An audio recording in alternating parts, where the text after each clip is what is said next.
La gran diferencia entre Estados Unidos, una mentalidad más capitalista o emprendedora, frente a la mentalidad española, el símil, la metáfora es la siguiente. Una persona que está pidiendo en la calle a la puerta de un hotel de 5 estrellas, de un hotel de lujo en Nueva York, cuando entra el millonario desde su limusina y entra en el hotel, el pobre estadounidense piensa para sí mismo, algún día seré como tú. El pobre en España piensa, algún día serás como yo. Es una mentalidad totalmente diferente.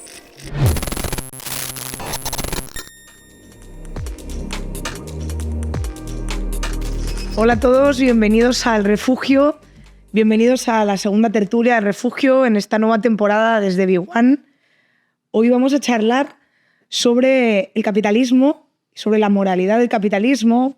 Bueno, como sabéis, el capitalismo es un sistema económico súper denostado por algunos y muy defendido por otros. Y para poder charlar sobre esto vamos a tener aquí a dos personas, y la primera de ellas es Alejandro de León, que es amiguísimo ya desde hace un montón de tiempo. Cofundó MiCrowd, ahora ya no, hasta hace poco era su CEO, pero vamos, es un emprendedor de la leche, que diría él, porque no deja de emprender cosas. Ahora se nos ha ido de España y vive en Costa Rica precisamente para seguir con el capitalismo, ¿no? Como diría Óscar Vara, para generar PIB. Total. Bueno, muchas gracias, Alejandro, por aceptar venirte aquí. Gracias a vosotros, un honor, vamos a hablar de este tema. A mí me gusta muchísimo cómo tú defiendes el capitalismo. Uh-huh. Y hay una de las cosas que me gusta más, que creo que tiene mucho que ver con la defensa del capitalismo, y es una frase que tú has repetido hasta la saciedad, porque, como bien sabes, nos hemos entrevistado mutuamente como 800 veces, que es que tú crees que confiar siempre es mejor que desconfiar, ¿no? Sí. Y yo no sé cómo lo verás tú, pero yo creo que, entre otras cosas, el capitalismo, una de sus mayores atributos es que se basa en la confianza. Sí, completamente. O sea, no solo en la confianza, sino, o sea, tiene un montón más de virtudes morales como adheridas a la confianza o que ayudan a generar esta confianza, pero hay muchas que en principio estarían como alejadísimas de lo que la gente piensa que es el capitalismo, y para mí están súper, no sé si es causalidad, pero correlación seguro. Por ejemplo, la empatía, ¿no? O sea, ahora se habla mucho de empatía, inteligencia emocional y tal, y digo, joder, eso es a lo que se dedica el capitalismo, ¿no? Si el capitalismo básicamente es levantarte por la mañana y ponerte a vender lo que tengas. Puede ser un producto, puede ser un servicio, ¿no? Entonces, ¿por qué a mí me gusta el tema de la confianza y tal? Porque creo que, claro, cuando la gente confía en ti, pues o te da dinero o te da producto, ¿no? Muchas veces das el producto y todavía no te lo han pagado, y muchas veces das el dinero y todavía no te han dado el producto o el servicio, ¿no? Entonces, claro, es una... o sea, hoy nos parece normal el one-click payment de Amazon, pero la primera vez que le dimos al click para comprar algo en Internet, pues pensábamos que era una estafa, sí, ¿no? Entonces, claro, a mí lo del capitalismo me recuerda mucho al tema de las ONGs. O sea, yo creo que las ONGs, el 99,8 lo hacen genial y ayudan a un montón de gente y tal, y hay un 0,2 que son unos sinvergüenzas. Lo mismo que los e-commerce, ¿no? O sea, los e-commerce, pues el 99,8 funcionan súper bien, le das al clic y te llegan las zapatillas, y hay un 0,2 que te engañan, ¿no? Entonces, ¿porque hay un 0,2 que te engañan, deja de funcionar el capitalismo? No. O sea, el capitalismo es básicamente un sistema en el que tú confías en el de enfrente, como te digo, que te puede dar algo que te puede mejorar la situación que tenías hace un segundo, y que tú mejoras la suya también, ¿no? Entonces, joder, al final es tan parecido a la confianza, ¿no? Sí, tampoco nos vamos a poner como muy técnicos, ¿no? Con qué entendemos por capitalismo, pero es verdad que es una palabra que algunos la utilizan como sinónimo de libre mercado, ¿no? Y otros, sí, bueno, otros muy bien no se sabe cómo la utilizan, ¿no? Porque ahí engloban como a todo lo malo, ¿no? Explotación laboral, no sé qué, no sé cuánto. Es que de eso ya hablaremos luego. O sea, pero ¿tú dirías que cualquier sociedad que comercia, ¿no? Dentro de esa sociedad o entre varias sociedades, sí, es una sociedad capitalista? Bueno, o sea, podrías completarlo de capitalismo con capitalismo de libre mercado, ¿no? O sea, es muy curioso porque cuando dices capitalismo, incluso a mí, que parte de mi día lo dedico a defenderlo, ¿no?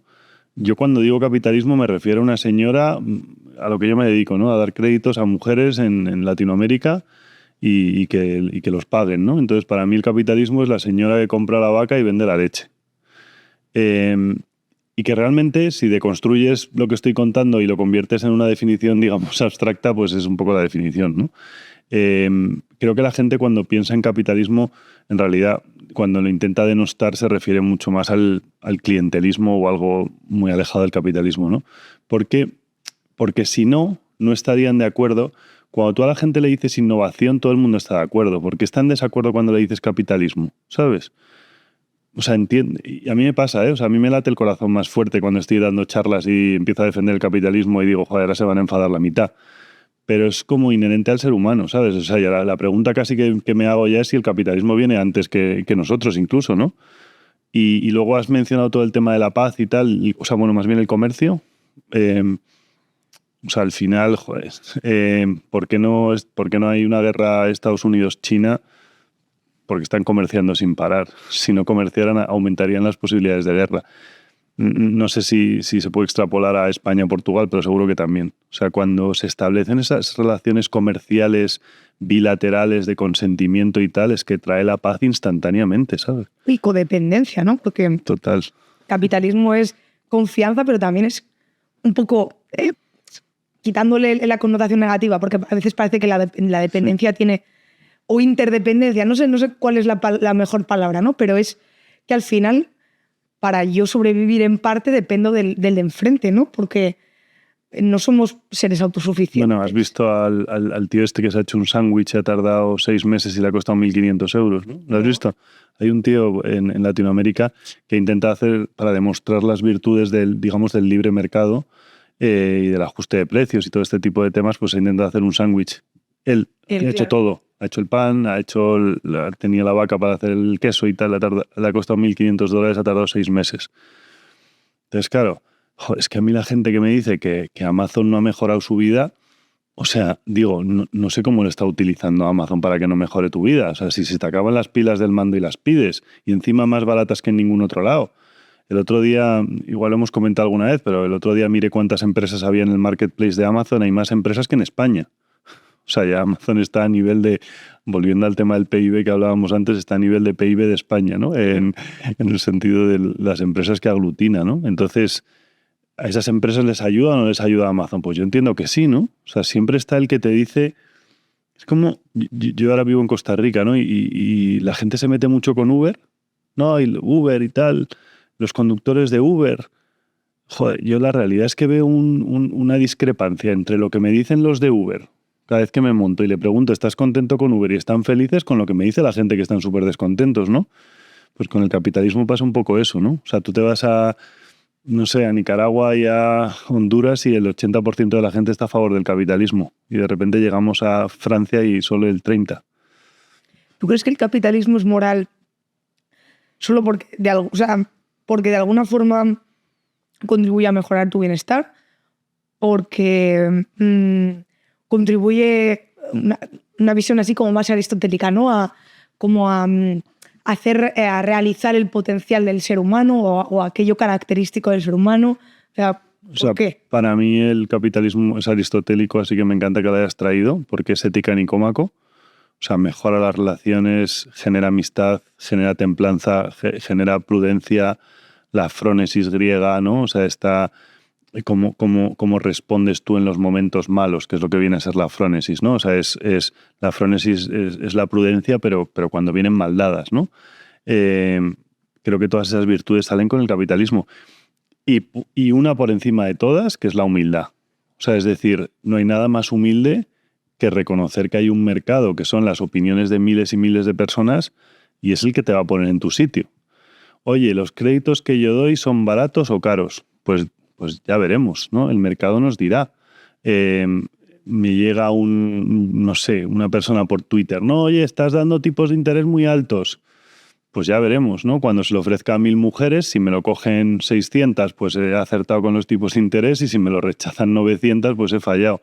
Pero claro, dejarle al mercado la potestad de responder tus incertidumbres como emprendedor, pues es un signo de humildad, ¿no? O sea, al final, un emprendedor se dedica a preguntarle al mercado y el mercado responde y te pone en tu sitio. A veces aciertas y a veces fallas. El 90% o 95% fallas, ¿no? Claro, ¿y qué tan importante es el rol del que genera, del que busca un producto o fabrica un producto y lo vende, del que ofrece un servicio? Porque al final ese es el emprendedor, ¿no? Sí, yo creo que el rol yo creo que el empresario tiene dos roles fundamentales. Creo que está el 99% de los empresarios, que son los que se levantan, entre los que estoy yo, por supuesto, que nos levantamos a dos cosas, a intentar vender más o a intentar fabricar más barato. Dos cosas, o sea, cuenta de pérdidas y ganancias. La primera parte la de ingresos y la segunda la de gastos. ¿Cómo consigo bajar los gastos y cómo consigo subir los ingresos? Y tú te preguntas a qué te dedicas durante todo el día y al final solo te dedicas a esas dos cosas. Y luego están los superemprendedores, entre los que no me incluyo, que son innovadores radicales y que son filántropos, ¿no? Entonces, ¿qué consiguen estos tipos? Estos tipos consiguen que el lujo se convierta en una commodity. ¿Y a qué me refiero con esto? Pues consiguen que cualquier persona viaje a Londres las veces que quiera, que tengamos maletas, que tengamos aspirinas, que tengamos coches eléctricos. Y eso es lo que consiguen los superemprendedores, ¿no? El 1% o el 0,1%, ¿no? Entonces son filántropos en el sentido de que hacen una inversión gigante o si no la hacen ellos, consiguen una inversión gigante y reducen la brecha, ¿no? Y entonces al final, ¿a qué creo que tendemos? Lo hemos hablado alguna vez tú y yo en muchas charlas que hemos tenido, al Zero Marginal Cost Society de Jeremy Rifkin, ¿no? O sea, que las cosas tienden a valer cero todas, ¿no? El ejemplo de siempre, ¿no? El primer teléfono móvil valía $20.000 y se quisieron vender 20.000 unidades. Los Huawei de ahora pues valen 100 euros y se quieren vender 20 millones. ¿Eso quién lo ha conseguido? Pues filántropos, ¿no? Gente que dijo, joder, si invierto aquí voy a conseguir que un teléfono móvil pase de valer 20.000 a valer 100, ¿no? Porque ¿eso qué significa? Pues que en vez de tenerlo el 1% de la población lo tiene el 99%, ¿no? O sea, nosotros damos créditos a mujeres pobres, como dije antes, y el 90% de nuestras clientas tienen teléfono móvil. ¿Por qué tienen teléfono móvil? Porque pueden comerciar con el teléfono móvil. No tienen teléfono móvil de una manera superflua. Tienen el teléfono móvil como parte central de su negocio. Claro. Entonces, y WhatsApp como parte central de su negocio. Entonces, ¿es un benefactor de la humanidad el fundador de WhatsApp? Pues parece que sí, ¿no? Porque si hay 2.000 millones de personas en el mundo ganando dinero gracias a él, ¿lo hizo para mejorar la vida de las mujeres a las que yo presto? Probablemente no. Pero claro, es una visión tan grande y tan acertada de cómo va a ser el futuro que al final ayudas a la gente por el egoísmo del cervecero y el carnicero. Y tú decías antes que el capitalismo, una de las cosas que hace es promover otra serie de valores, aunque no sea a voluntad, ¿no? Porque el capitalismo no es un señor que está sentado en su casa y que diseña las cosas, ¿no? Precisamente es lo contrario a eso. Pero es verdad que genera toda una serie de cosas que son valores, yo creo que estamos de acuerdo, que positivos, ¿no? Y yo creo que hay como dos personas que han hablado de eso, que a ti te gustan mucho. Una es Antonio Escotado, que ya no está entre nosotros, y la otra es Deirdre McCloskey. Sí. O sea, en realidad, salvo las religiones, el resto de instituciones, vamos a decir, extragubernamentales o no gubernamentales, tampoco te hablan de moral. Bueno, la familia, ¿no? Quizá la única, aparte de la religión. Sí, y es no gubernamental total, así que totalmente. Pero lo que te quiero decir es que al final no es que vayas al colegio y en el colegio te enseñen directamente templanza, claro. Te lo enseñan de manera indirecta. ¿A mí por qué me gusta el capitalismo? A mí el capitalismo, lo primero de por qué me gusta es porque si me pongo el velo de incertidumbre o de ignorancia de Rawls, joder, o sea, todas las decisiones que tomo son capitalistas. Es decir, ¿y a qué me refiero con el velo? Tienes que elegir y no sabes si eres una mujer en Nicaragua, un hombre en Nueva York o un niño en China, pero tienes que elegir un sistema. Pues si no sé quién voy a ser en la siguiente vida, pues elijo que la sociedad sea lo más abierta posible, que las instituciones que puedan confiar en ellas, etcétera. Y claro, todo eso lo promueve el libre mercado, ¿no? ¿Y qué ocurre? Que claro, no es que para hacer negocios y para comprar y vender sea estrictamente necesario las virtudes que estamos hablando morales, ¿no? Por ejemplo, las que habla McCloskey, ¿no? Pero sí te va a ayudar a vender más. O sea, porque McCloskey, ¿de qué habla? Pues eso, de lo que hemos hablado, de la humildad, de la templanza, de ser buena persona, de la cooperación, ¿no? O sea, yo escuché una vez el ejemplo y lo repito sin habérmelo inventado. Creo que se lo escuché a Schwartz, que dijo, joder, ¿tú crees que Nadal, Federer y Djokovic hubieran sido tan buenos si no se hubieran encontrado? Pues yo creo que no, y creo que todo el mundo cree que no. Entonces, claro, eso es la constatación clara de que cooperación y cooperación son casi sinónimos. Y competición, ¿no? ¿Te refieres? Cooperación y competición. Exactamente, que es lo que decía Escotado, ¿no? O sea, como que la más alta cota de la competencia, de la cooperación es la competencia. Además es que cuando es un oligopolio, es decir, cuando hay dos empresas luchando por un mercado súper grande y tal, yo que sé, Apple y cualquiera, ¿no? Y Samsung, pues igual sí están más a palos, pero cuando ves a 200 mujeres vendiendo leche tampoco están a palos, ¿sabes? O sea, yo ahí voy a los mercados donde yo presto y hay miles de mujeres, entre otras cosas, prestándose entre ellas, ¿no? Tú pagas ahí en Costa Rica 10.000 colones y, oye, solo tengo 3.000 y tal, ay, no te preocupes, te fío ahí 7.000 y luego me los das tú a mí, y están vendiendo lo mismo y se están fiando. ¿Y por qué? Porque ellas saben que el negocio está en que todos vayamos a ese mercado, no en que una venda la leche. La leche la vendes una vez. Y luego otra cosa muy buena que tiene el capitalismo es que son interacciones constantes, o sea, tanto para comprar como para vender, ¿no? En tu empresa, ¿no? A veces compras y hablas con proveedores y otras veces vendes. Entonces, claro, es tantas decisiones y un sistema de precios tan bonito porque se puede ajustar instantáneamente, ¿sabes? Sí, vamos, o sea, ligado con esto que decías de la cooperación y la competición, se da, por ejemplo, el fenómeno, ¿no? De que en una misma calle, o sea, de repente haya 3 fruterías distintas, ¿no? Totalmente. O sea, y por ejemplo, IKEA, ¿no? O sea, IKEA, lejos de acabar con su competencia, la fomenta. O sea, alrededor de los IKEAs hay más tiendas de muebles.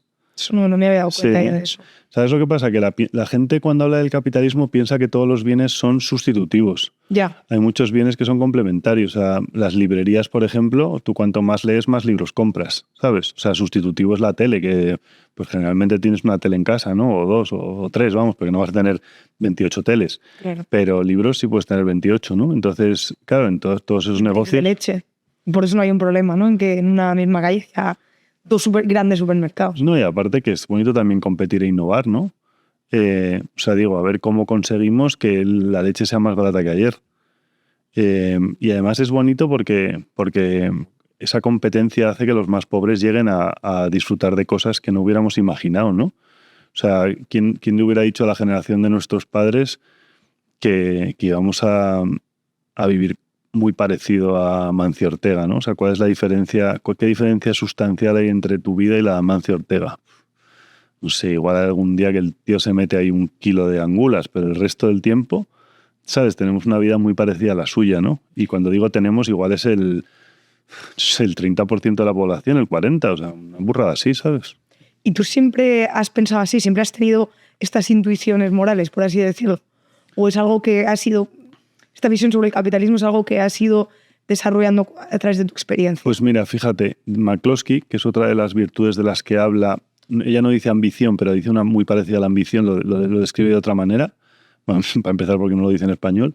Esto yo lo descubrí dedicándome a lo que me dedico, fíjate. O sea, yo esta ambición, o sea, de hecho, la sensación que me da cuando viajo a estos países, bueno, en el que vivo ahora, pero cuando voy a las zonas donde presto en Nicaragua o en Perú y tal, joder, veo los valores que hablaba Nietzsche, ¿sabes? O sea, veo que en Occidente estamos en un proceso de inversión de valores, obviamente no radical, y yo creo mucho en las democracias liberales, pero sí que es verdad que este discurso de la mujer emprendedora, yo quiero salir adelante y tengo 2 vacas que me estás financiando tú ahora, pero el año que viene quiero 40 vacas, o sea, digo, suena mejor allí que aquí. O sea, aquí cuando ves la ambición, como que, ostras, este tío es muy ambicioso. Y bueno, pues es muy ambicioso, está muy bien, ¿no? O sea, digo, el tipo quiere salir adelante, ¿lo quiere robar? No, pues entonces qué bien que sea ambicioso. La cuestión, el tema es aspiracional, ¿no? Claro. De querer siempre tener una mejor situación vital. Sí. La que uno tiene sí. Y oye, joder, yo el año que viene, si ahorro mucho, me voy a... que es un tema que no hemos tocado y es el del ahorro, ¿no? Pero que el ahorro genera un montón de virtudes también, ¿no? Y la gente tiene que entender que la gente se cree que capitalismo es consumismo y cuando en realidad capitalismo es más ahorro, ¿no? Que consumismo, ¿no? O sea, es como base fundamental. No puede consumir si no tiene suficiente liquidez, ¿no? Y si no lo ha robado. O sea, digo, que a mí cuando la gente se mete con el consumismo, oye, no, el algoritmo y tal, digo, joder, bueno, el algoritmo, a mí me encanta el algoritmo, me está recomendando lo que a mí me gusta muy finamente. No, es que no me controlo y lo compro, joder, tío, entonces el problema es tuyo, no el algoritmo, ¿sabes? No es que me enseña una cosa y no me he controlado. Coño, pues contrólate, ¿sabes? Piensa si lo quieres o no. Es que a mí, no sé, igual a veces me engaña, pero generalmente lo que compro son cosas que necesito, ¿sabes? Igual es una cuestión de que hay que reflexionar un poco más qué necesitas, pero entonces el problema es tuyo. Y el capitalismo tiene una gran ventaja que te quiero mencionar aquí, que es que como que es capaz de reinventarse a sí mismo. O sea, el socialismo necesita un tío que le guíe, ¿sabes? Un mesías autoproclamado.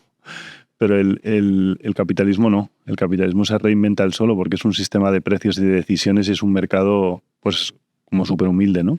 No necesita a nadie por detrás. Y a mí eso me vuelve loco, de verdad. Y hablando de todas estas cuestiones, bueno, hay una cosa que no hemos dicho y es que al final este programa va a ser posible también gracias a tu ayuda y a la ayuda de mi crowd.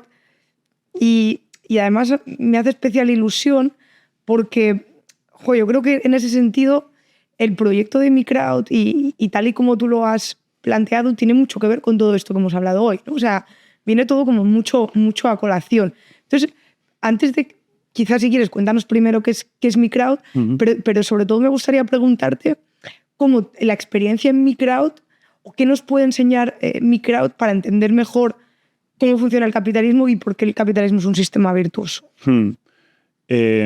Vamos a ver, yo doy créditos que se han dado créditos toda la vida. Lo primero que te puede ayudar la empresa cuando entiendes mi crowd es a no demonizar a los bancos, ¿no? O sea, esto es como todo, pues el problema es más del individuo que del banco, ¿no? El banco sería algo neutral y somos nosotros el que hacemos el banco bueno y el banco malo, ¿no?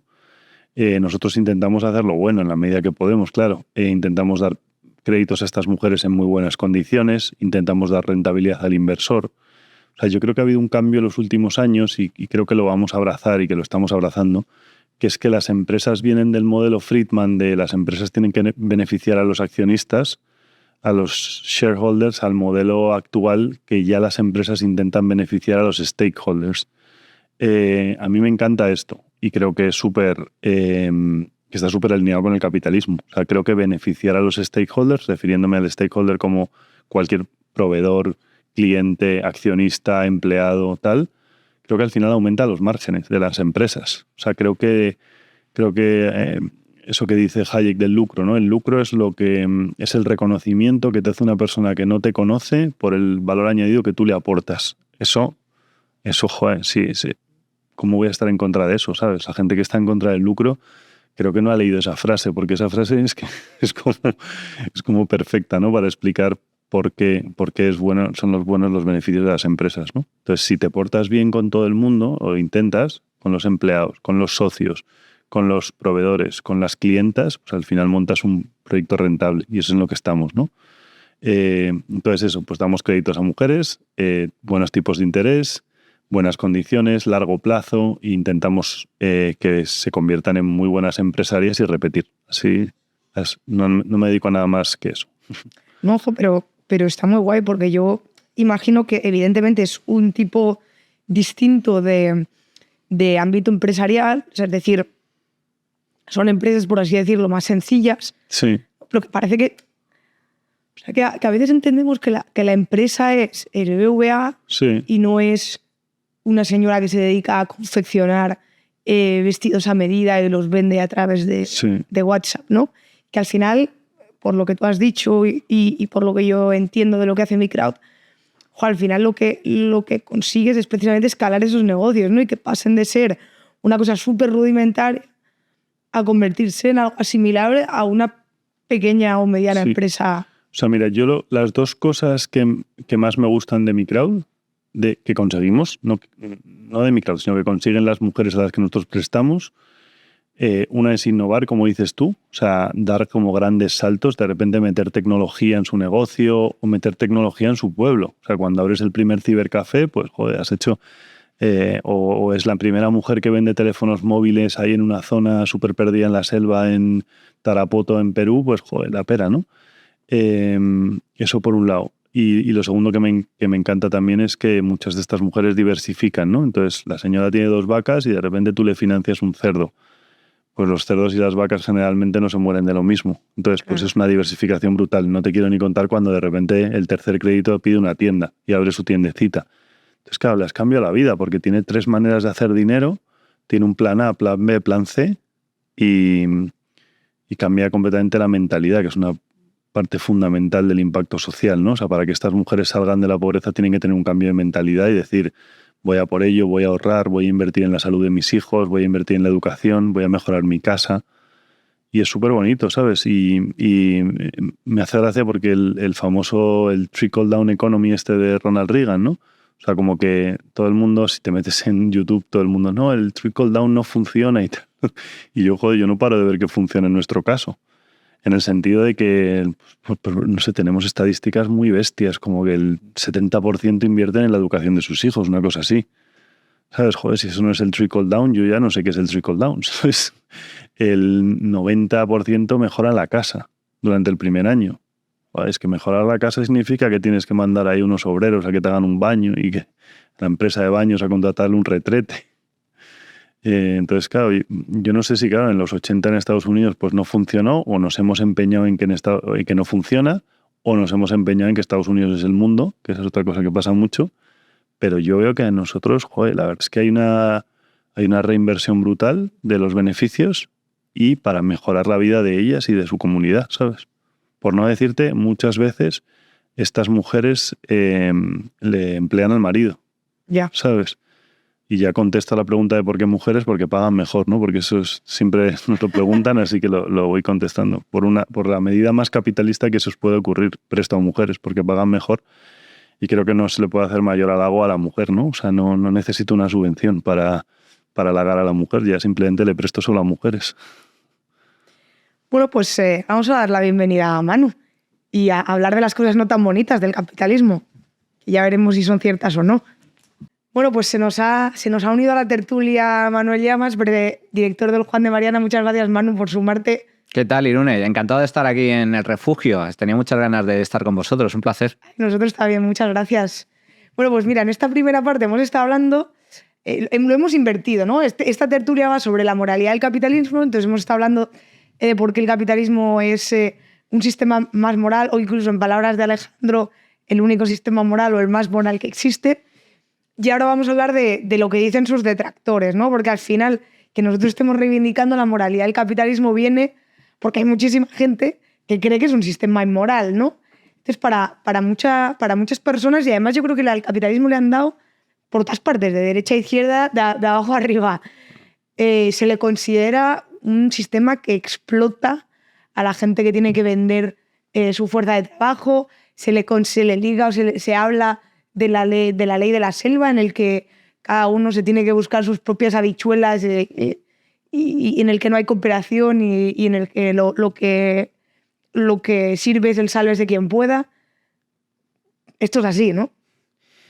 Que, a ver, el capitalismo es el demonio para la inmensa mayoría de la gente y me parece un tremendo no solo un tremendo error, sino un auténtico despropósito desde todos los puntos de vista. Para empezar, vosotros habéis hablado al principio de la moralidad del capitalismo. Yo le añadiría no solo la moralidad, sino la ética del capitalismo. El capitalismo es un sistema puramente ético y no solo moral, el sistema hasta la fecha el más ético que conocemos, porque la ética habla de lo que es bueno, o lo que es apropiado, lo que es beneficioso. Y el capitalismo es puramente ético porque todos son beneficios y todos son ventajas para la gente que tiene el inmenso honor y privilegio de poder disfrutarlo, que por desgracia no es lo habitual. A pesar de que el capitalismo se ha extendido a buena parte de la población, pero no está rigiendo en todo el planeta y desde luego no está rigiendo a su mayor potencial en todo el planeta. El capitalismo, digo que es ético porque lo que ha generado, a diferencia de las críticas que se le suelen atribuir y a las denuncias y condenas que recibe por parte de políticos, medios de comunicación y, por desgracia, de forma equivocada, incluso por buena parte de la población, el capitalismo solo ha traído ventajas para la humanidad, absolutamente ventajas. El capitalismo es algo relativamente nuevo, apenas tiene 2 siglos de historia, y en estos 2 siglos de historia la humanidad ha experimentado el mayor avance económico, social y de bienestar que ha registrado el mundo desde que el hombre es hombre. Nunca hemos vivido mejor que ahora. La gente no es consciente de ello, pero que simplemente que abran un poco la perspectiva, que se fijen en cómo vivían ya no sus padres, sus abuelos, sus bisabuelos, en España, en el resto del mundo.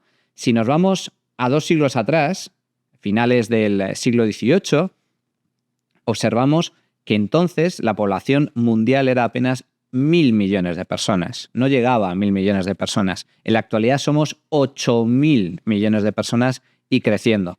Pero no solo eso, sino que la pobreza era la norma. La inmensa mayoría de la población, más del 90% de la gente, hace 2 siglos, antes de la irrupción, el desarrollo y la expansión del capitalismo, eran pobres. Pero cuando hablo de pobres, hablo de pobres de solemnidad, es decir, gente que vivía a lo que sería hoy menos de $2 al día. Gente que vivía con menos de $2 al día. Es decir, que tenía una economía de supervivencia. Es decir, trabajaban para sobrevivir, básicamente. Era una economía básicamente agrícola, ganadera del sector primario, donde la gente vivía al día y donde había hambre y donde la esperanza de vida apenas superaba no llegaba a los 40 años. Es decir, que lo habitual era morirse, especialmente cuando nacías, son tus primeros meses o años de vida, y luego te morías por cualquier enfermedad, por cualquier infección.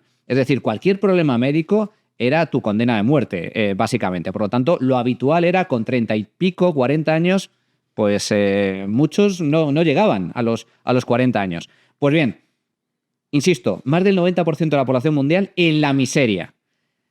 Hoy, después de 2 siglos de capitalismo, no somos 1.000 millones, somos más de 8.000 millones de personas en el mundo. Es decir, la población mundial se ha multiplicado por 8 y la pobreza, medida exactamente igual, menos de $2 al día, se ha reducido por debajo del 10% de la población mundial. Actualmente estamos rondando el 9% de la población mundial está en una situación pobre. 90% hace 2 siglos, menos del 10% hoy, después de haber multiplicado la población por 8. Y solo hay que ver cómo ha evolucionado la esperanza de vida. La esperanza de vida hoy en el mundo ronda los 80 años, se ha multiplicado, se ha duplicado. Y en algunos países, los países que disfrutan del capitalismo, como por ejemplo el caso de España, con una esperanza de vida muy superior a los 80 años. Y eso va a seguir aumentando. Y solo hay que ver cómo vive hoy, para mí el caso más significativo, cualquier familia, ya no de clase media, sino de clase media-baja, de renta baja-media, vive 1000 veces mejor que cualquier rey absolutista en la Edad Media, en el antiguo régimen, antes de la irrupción del capitalismo. 1000 veces mejor. Para empezar, porque un rey, por muy rey que fuera y por muy rico que fuera y por mucho poder que tuviera, no tenía calefacción, no tenía agua caliente, no tenía coche ni transporte, no tenía medicinas, no tenía la posibilidad de comunicarse en tiempo real sin coste alguno. Es decir, cualquier persona en una vivienda de tipo medio-bajo goza hoy de muchas más comodidades y bienestar general que cualquier rey absolutista. Es decir, que la persona más poderosa en la Edad Media antes de la irrupción del capitalismo. Solo el ibuprofeno explica 200 años de capitalismo. O sea, ya solo por el ibuprofeno no te cambias por nadie. O sea, no te cambias ni por Alfonso XIII. O sea, Y Alejandro, ¿tú por qué crees que si Juan Carlos, te cambias por Juan Carlos y ya, ni por Felipe. salimos a la calle con un micro, como decía Manu? Sí. O sea, no te sé decir un porcentaje, pero igual el 80% de personas a las que les preguntas te van a decir el capitalismo es una cosa como horrible, que ellos son anticapitalistas, que... Si es que la cuestión es que hay que mirarlo con lupa, ¿no? O sea, de todo lo que ha dicho Manu, que por supuesto estoy completamente de acuerdo, aparte que son hechos, así que es que no tengo ni que estar de acuerdo, simplemente que estamos cosas que están ahí, es que lo de la esperanza de vida es radical, porque la esperanza de vida no significa que no, es que antes la gente vivía, el 99% vivían hasta los 70 y no, ahora el 99% viven hasta los 80. No. O sea, la esperanza de vida incide radicalmente en niños menores de 5 años. O sea, el gran subidón de la esperanza de vida No se mueren. es porque no se mueren niños. O sea, digo que Kant vivió 84 y Platón vivió 82 o algo así. O sea, que tenemos miles de ejemplos de gente muy longeva a lo largo de por supuesto, un corto plazo de tiempo como son 2000 años o 2500, ¿no? Entonces, ¿qué ocurre? Claro, el capitalismo lo que ha conseguido es que se dejen de morir niños. O sea, tú si se lo explicas a un tío, como has dicho tú, con un micrófono, ¿no? Has dicho... Pues hombre, habrá gente que está en contra del capitalismo después de que le expliques que es un sistema que evita que mueran niños de menos de 5 años. Claro, el que esté en contra pues probablemente te coja el micrófono y te lo muerda, porque claro, si le explicas esto y sigue estando en contra, pues joder, es que tenemos un problema muy grave, pero el problema que tiene entonces es moral. Claro, porque ¿no crees que el problema o lo malo del capitalismo en gran medida tiene que ver con muchas cosas que se asocian al capitalismo y que tienen una connotación mala? Por ejemplo, el ánimo de lucro, antes lo mencionabas pero no hemos entrado en ello, el dinero, que es algo que, pero desde casi desde sus orígenes, ha sido visto por muchos como algo malo, y los ricos, ¿no? Yo creo que, te juro, creo que el problema que tiene el capitalismo es estético. O sea, creo que sí, es que es tan bonito el iPhone. Yo no tengo un iPhone, pero me parece estéticamente espectacular, o un Tesla. Es claro, joder, levantarte cada mañana, odiar a Elon Musk y odiar a Steve Jobs y tener un iPhone, joder, es que debes estar muy jodido, ¿sabes? O sea, pero creo que es un tema estético. O sea, tú comparas Singapur con La Habana y claro, pues es un tema estético y creo que las cosas, o sea, en el día a día pensamos mucho más a nivel estético que a nivel ético, que bueno, ya sabes que hay filósofos que consideran que es lo mismo como Sócrates y Wittgenstein, ¿no? Pero entonces creo que el problema del capitalismo es la envidia estética, o sea, es la superioridad estética, ¿no? Porque claro, tú compara cualquier cosa y es más bonita cuando has escuchado al mercado. Pero es que es muy sencillo explicar por qué. Porque cuando has escuchado al mercado han opinado 10.000 personas y cuando no has escuchado al mercado has opinado solo tú. Entonces, claro, es que, la Capilla Sixtina no es bonita porque Miguel Ángel dijera, joder, esto me ha quedado precioso. No, es bonita porque van no sé cuántos turistas tendrá al año. No sé, 100 millones, una burrada así.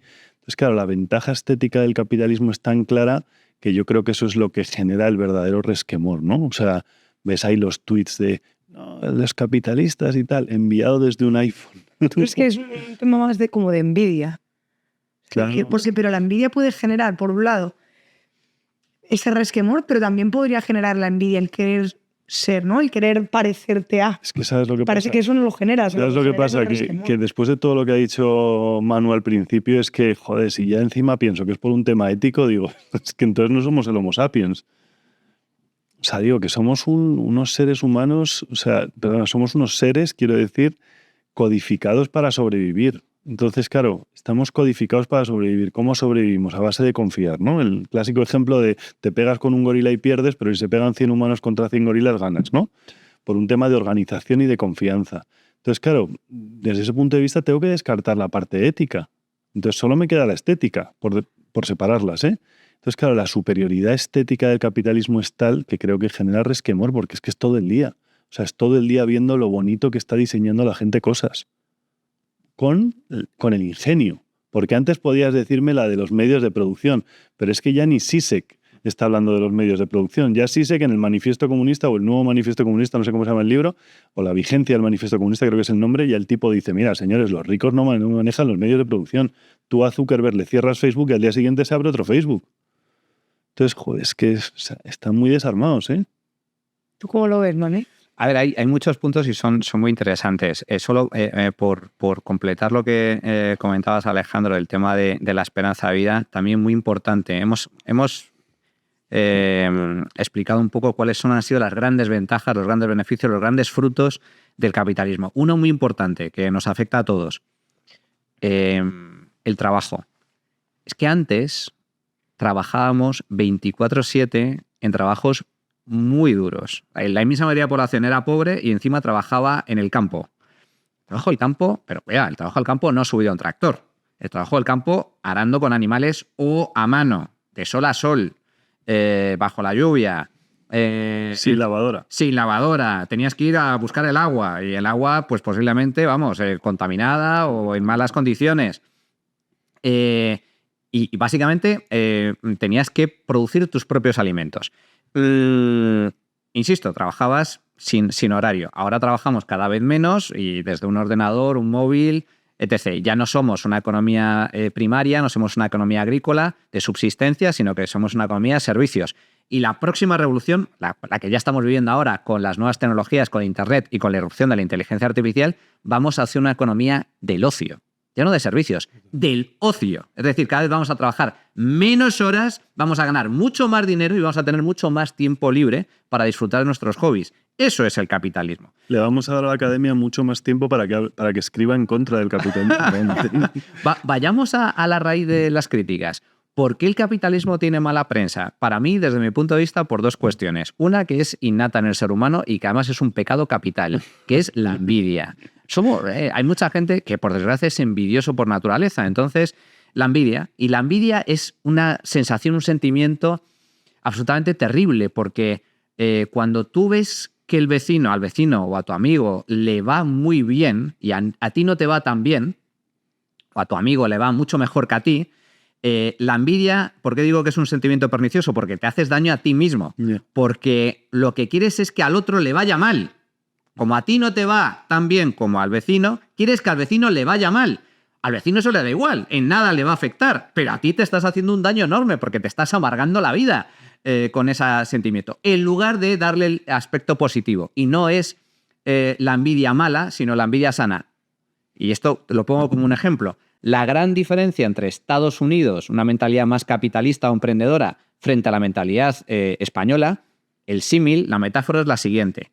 Una persona que está pidiendo en la calle a la puerta de un hotel de 5 estrellas, de un hotel de lujo en Nueva York, cuando entra el millonario desde su limusina y entra en el hotel, el pobre estadounidense piensa para sí mismo, algún día seré como tú.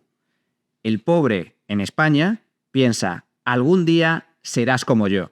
Es una mentalidad totalmente diferente. Es decir, la envidia sana es yo quiero prosperar y si al otro le va bien, si a mi amigo, al vecino le va bien, yo quiero que a mí también me vaya bien. Yo quiero llegar a esos objetivos. Por lo tanto, primer punto, la envidia. La envidia es la raíz, es el virus que corrompe la mentalidad y de la que se aprovechan los socialistas de todos los partidos para divulgar sus ideas nefastas. Y de ahí precisamente el ataque a los ricos. Hay que castigar al que le va bien, hay que castigar al que hace las cosas bien, al que gana mucho dinero por sus propios méritos para dárselo a otras personas que han sido injustamente tratadas por la vida, ¿no? Ese es el primer punto. Y el segundo tiene que ver con la propia mentalidad humana y tiene que ver con nuestra propia evolución. El hombre, por naturaleza, busca la seguridad. Y es normal que busque la seguridad. ¿Por qué? Porque durante miles de años nuestro cerebro ha estado diseñado para garantizar, y sigue diseñado para eso, para garantizar nuestra supervivencia como especie. Pero claro, vivíamos en un entorno hostil. En la prehistoria vivíamos en cuevas y casi sin ropa y teníamos que ir a cazar. Y por lo tanto estábamos en un ambiente de incertidumbre brutal, radical. Luego, cuando nos asentamos y somos agricultores, recolectores, pues también estamos sometidos a una gran incertidumbre porque básicamente nuestra supervivencia va a depender si llueve o no llueve, hay buena cosecha y mala cosecha. Es decir, eso lo tenemos todavía y lo vamos a seguir teniendo en nuestra psique. Por lo tanto, el hombre por naturaleza busca seguridad. ¿Qué pasa? Que cuando viene... ¿Dónde buscamos seguridad? Y ahí se aprovechan otra vez más los poderes públicos, la política, el Estado. se aprovechan de eso. ¿Y qué te ofrece el socialismo o qué te vende el socialismo? No te lo ofrece porque no te lo garantiza. ¿Qué te vende el socialismo de forma absolutamente torticera, maniquea y falsa? Te vende seguridad, una falsa seguridad. Como tú estás sometido a una incertidumbre que es ineradicable, que forma parte de nuestra vida y que siempre va a seguir formando parte de nuestra vida, en lugar de en lugar de que tu futuro, tu supervivencia y tu bienestar dependa del mercado, yo te voy a garantizar seguridad desde el Estado. Eso es lo que te vende el Estado. ¿Pero por qué digo que es falso y que es maniqueo? Porque a los hechos me remito. Es todo lo contrario. Las sociedades fuertemente estatistas no te garantizan nada. Lo único que te garantizan es la miseria más absoluta y la esclavitud si se aplica un estatismo radical, un socialismo radical. La única garantía es la de la pobreza más absoluta, nada más. Y ejemplos hay muchos, ¿no? Mientras que el mercado te garantiza todo lo contrario, porque el mercado te garantiza en primer lugar riqueza, una riqueza general. Y cuanto más rico es una sociedad, cuanto más rico es un país, cuanto más rico es una economía, más oportunidades de bienestar vas a tener, e incluso para los más desfavorecidos, porque solo las sociedades ricas pueden garantizar un nivel de vida mínimo, aceptable, decente, e incluso bueno, positivo y creciente para los más desfavorecidos. No es lo mismo, y con esto acabo, un pobre en un país capitalista que un pobre en un país socialista. El pobre de Estados Unidos o el pobre de Singapur, lo que allí en Singapur se considera pobre, pues en realidad es una persona que gana, ¿cuánto? $30.000 al año. En Estados Unidos, un pobre, por definición oficial, es una persona o una familia que ingresa $30.000 al año, tiene una casa con 4 habitaciones y 2 coches de segunda mano y televisión por cable. Eso es pobre en Estados Unidos. Ahora vete a la pobreza real en un país estatista o en un país socialista, una dictadura comunista, en donde los pobres, aparte de que son todos, en Cuba son todos pobres, excepto el régimen cubano que controla las vidas de la población cubana. Allí son todos pobres, pues, y viven con $10 al mes y buscándose la vida para intentar comer, sin acceso a sanidad y sin ningún tipo de bienestar, ni siquiera una vivienda mínimamente digna. Esa es la gran diferencia. Es decir, los pobres o los más desfavorecidos en las economías capitalistas son ricos en comparación con la inmensa mayoría de la población. Recogiendo un poco lo que decía Manu, Alejandro, ¿no crees que hay como un tipo de problema vinculado con la envidia, asociado a que mucha gente considera que aquel que le va bien, aquel que consigue montar una empresa o aquel que tiene un patrimonio muy, muy grande, es necesariamente porque algo malo ha hecho? O sea, como que siempre partimos de la base de que no lo ha conseguido gracias a su trabajo, gracias a su inteligencia, gracias a su capacidad de innovación, sino porque lo ha robado o porque ha explotado. Ya. La visión del tío Gilito que tú siempre dices, ¿no? Sí, que es completamente... Sí, que es mentira. A ver, yo lo que creo es que el capitalismo, para empezar, no permite la envidia. En el sentido de que tú necesitas que al de enfrente le vaya bien para que te vaya bien a ti, ¿no? Y luego necesitas sociabilizar constantemente. O sea, el capitalismo vive de interacciones constantes. Es decir, las grandes empresas no se montan porque tú le vendas 10 aviones privados a 10 ricos. Digo, que habrá una empresa que se dedica a eso, pero el resto de empresas son un grupo de personas intentando venderle a miles y a miles y a miles de personas, ¿no? Entonces la figura del tío Gilito, que es un tío en su casa sin comercializar con nadie, es completamente mentira. O sea, las virtudes que tienen los grandes empresarios son justo las que no tiene el tío Gilito. El tío Gilito igual lo ha heredado, no me sé la historia. Pero claro, las virtudes del empresario tienen que ser, pues eso, ser muy sociable, ser muy valiente, ser muy simpático con al que le vendes. Esas son las virtudes de ser muy humilde, ¿no? En el sentido de escuchar lo que te dicen, cambiar el producto y volver a intentar vendérselo. Entonces, todas esas virtudes la odian dos perfiles de personas en la sociedad, los herederos y los comunistas o colectivistas, ¿no? ¿Por qué? Porque básicamente están en las antípodas de lo que a ellos les gusta. O sea, no les gusta ni vender, no les gusta adaptarse a nadie, no les gusta escuchar, no les gusta cambiar de opinión. Es que el ejercicio de ser empresario es un ejercicio constante de cambio de opinión. Por eso a mí Escotado me ha ayudado tanto en mi vida. Porque claro, te pegas tantas leches que por lo menos tener a un filósofo que por detrás te dice que no está mal cambiar de opinión porque tú te sientes un veleta. Y yo recuerdo cuando tenía 26, 27 años, recuerdo broncas con un socio mío que yo le decía que era un veleta.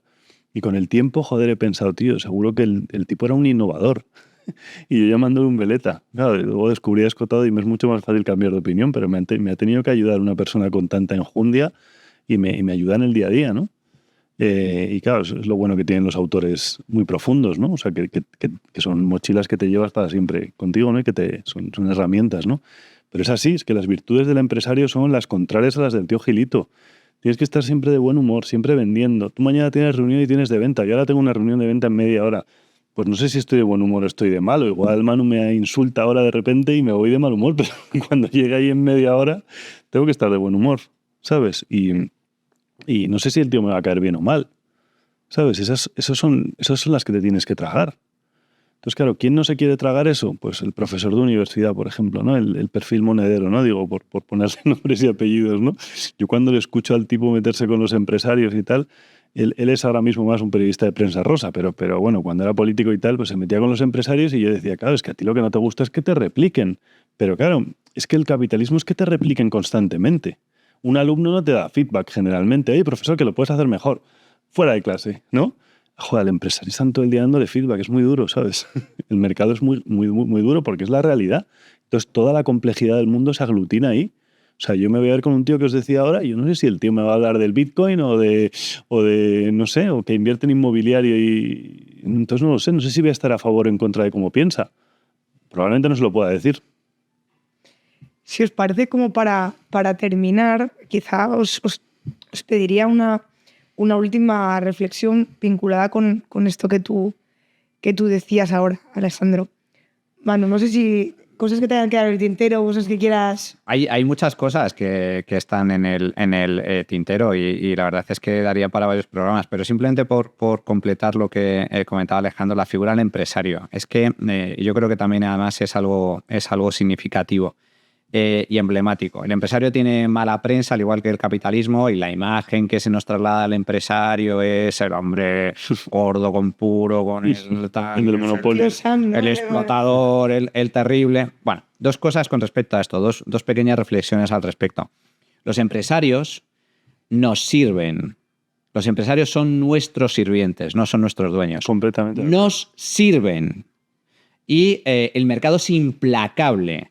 Si el empresario o la empresa nos sirve mal, la tumbamos, la derribamos, desaparece sin contemplaciones. En un mercado sin contemplaciones, el empresario que nos sirve mal desaparece.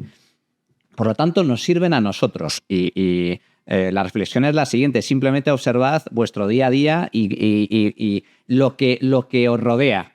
La ropa que vestimos, la comida que tenemos en la nevera o cuando vamos a un restaurante, el servicio de calefacción, agua, luz, la propia vivienda, el móvil, cuando vamos a hacer la compra, la salud y educación privadas. Bueno, nos sirven constantemente, están a nuestro servicio. Y los empresarios que lo hacen bien, les gratificamos haciéndoles ganar dinero. Y los empresarios que son ricos lo son porque nos sirven extremadamente bien. Amazon es una de las mayores empresas del mundo porque sirve excepcionalmente bien a nuestros intereses. Todos hemos comprado en Amazon.